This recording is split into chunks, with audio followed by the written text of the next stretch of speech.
Good morning, folks. Just got back from California last night, and we've got some friends coming over this evening. I brought some oysters back from California. We're going to do barbecued oysters, but I wanted to make a dessert. And while we were out in California at Mom's service, my niece's neighbor, Fatima, or depending on where you're from, sometimes they say Fatima, but I think she goes by Fatima.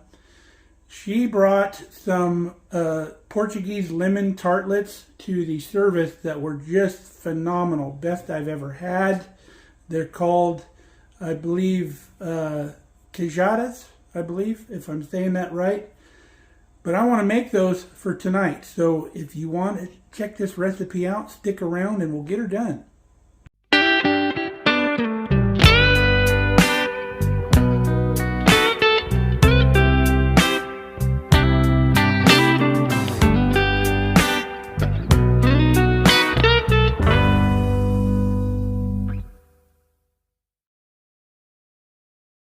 Another thing I picked up this morning, we have a friend here locally that makes cookies.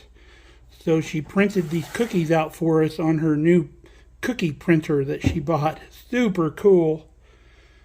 Ellen Jack's Bakery on Facebook, if you want to check them out. All right, let's get this party started. Let's preheat 350. First thing we want to do is we want to zest and juice one lemon. We brought one of these, or actually a few of these, beautiful Meyer lemons from California. So just get you a microplane and you're just going to go across the lemon like this till you get all the zest off. That's what you're looking for. You don't want all the white stuff underneath, just the zest. And we're going to go ahead and do this whole lemon. We're doing the last of our lemon here. A good tip while you're zesting your lemon is keep your microplane held straight up like this. Don't tilt it, or some people try to grate it into something. Just hold it straight up. It catches all your zest in here, and then you can just tap it out into your dish. Next thing is we'll juice our lemon. It's always easier to juice after you zest and not zest after you juice. Easier to do a whole lemon, so I roll the lemon around a little bit. We're going to use our little antique juicer thing we have here. These Meyer lemons are amazing. Look how much juice is in just that half a lemon there. It's crazy good. See how beautiful the inside of those lemons are. Okay, got our zest and our juice, so we'll get moving on some other stuff. Next thing is 5 cups of whole milk. Some people call it red milk because it's always got the red top on it. But put all 5 cups in a saucepan that it will fit in. Okay, you want to heat your milk until it's just before boiling, but you don't want to boil it. Now in our mixer, we're going to put a whole stick or half a cup of butter. We're using salted butter. If you don't use salted butter, there's some salt later you can add into the recipe. But because we're using salted butter, we won't add that pinch of salt that the recipe calls for.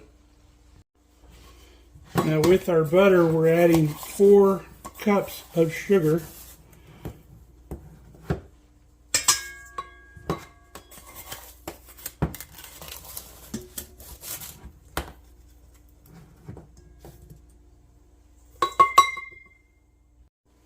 We're also going to add 6 eggs. I always crack them into a bowl first to make sure there's no issues with the eggs. We are also going to add all of our lemon zest and all of our lemon juice. We're going to use this little strainer for our juice to catch all the seeds.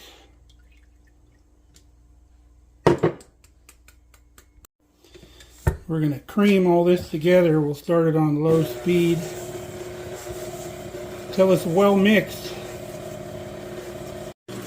Okay, now that it's mixed, we bumped it up to speed 2 on there, just to kind of cream everything together, break everything up.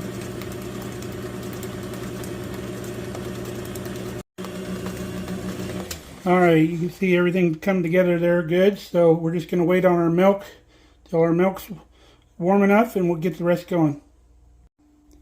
While we're waiting for our milk to warm up, we're going to get some butter and we're going to generously butter all of the holes in this cupcake pan. This should make about 48 of these, this recipe.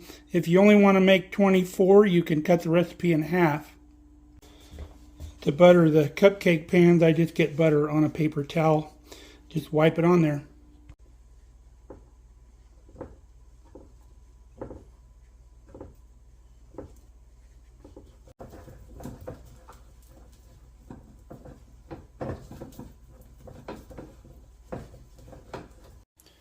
Okay, we're back over here to our mixer. We're going to get ready to add our milk, but first we want to add 2 cups of all-purpose flour. And then we're going to pour our warm milk in there and get everything stirred up. I'm going to bump my flour a couple times to make sure it doesn't go flying out of there.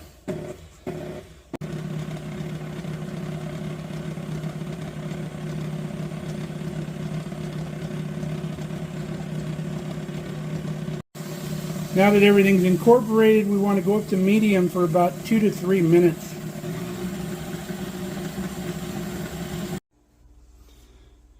So we're using a 1/4 cup measuring cup to fill these because cupcake cups are generally about 1/2 cup. And we want to fill them half full or a little better. And I keep the whisk in here, just want to stir this up every now and then in case there's anything settling out in the bottom. We can reincorporate everything. Alright, got them all filled. Got a nice even fill all the way across. So in the oven they go.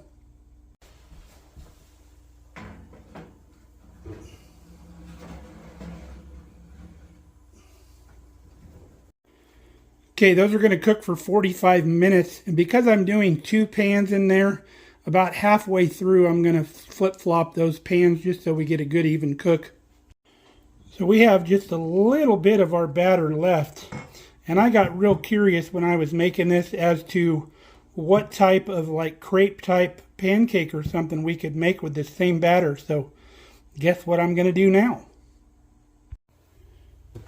Alright, we got our little crepe pan here. We're going to put a little melted butter here in the bottom of it. Alright, a little bit of batter in there.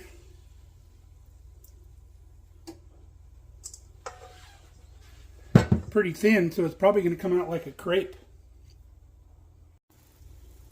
Bubbling up nicely.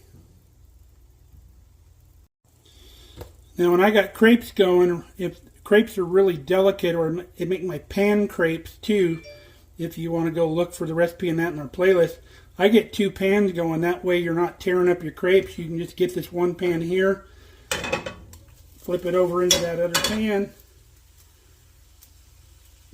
and there you go. And then you can start a new one in here. Once your crepes are done, just slip it out into your plate.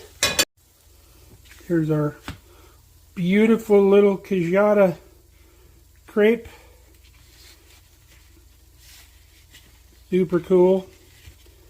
Very tender. Here we go. You could stuff that with something if you wanted. Let's give it a try.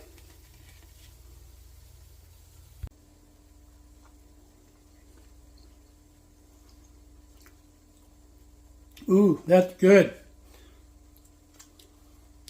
Like a lemon crepe. Might have invented a new recipe with those. Love it. Alright, halfway through our cooking time. See if we can give these a flip without disrupting them too much.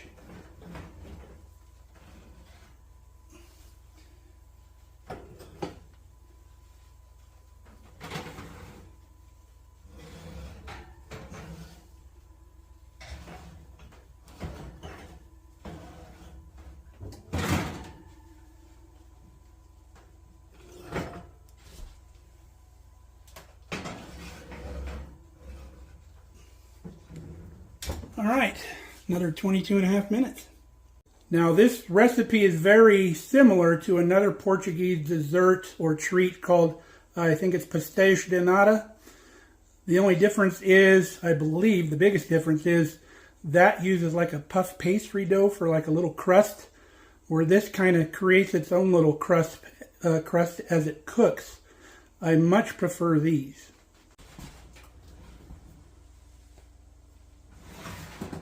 Oh, they look amazing. That's how they look when they come out. You can see a little moisture in the middle there. That does not matter. It's just fine. They'll be really creamy, yummy in the middle when you eat them. So we're going to let these cool completely. We have to run into the high school for our mentoring appointment today, or our meeting, and we'll be back.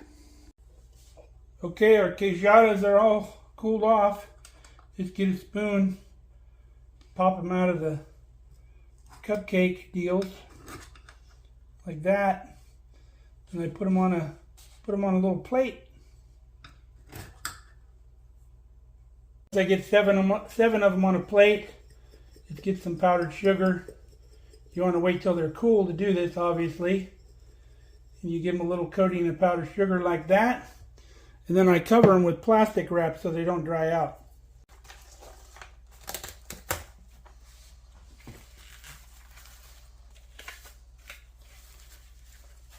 Just like that. Now if you've got like a big Tupperware dish or something, you could use that and then put the lid on it. It'd be just fine. Alright, we got 6 plates of our queijadas over here.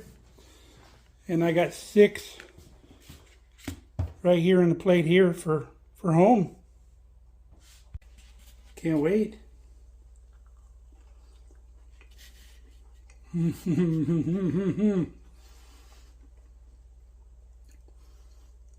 Like a creamy inside on those. Super moist with like a crust on the outside. Unbelievable. Like a little custard, lemon custard, little tart. Now these would be perfect little vessels for if you wanted to put some berries or something in the middle, or some little bit of cream cheese or Bavarian cream or something like that. Would just be amazing also. Super good. So that's going to be a real crowd pleaser tonight at our little soiree when we barbecue some oysters and stuff. Everybody's going to love them. Thank you, Fatima, for giving me that recipe. That's the best I've ever had before. And she said all the neighborhood kids call her Auntie Fatty. I thought that was kind of funny, but she loves the name. So hope you enjoyed the video. Hope you try this recipe. Super easy and very, very good dish. Good Portuguese dish. So until next time, stay safe, stay healthy. We love you guys. Come back and see us here on the farm.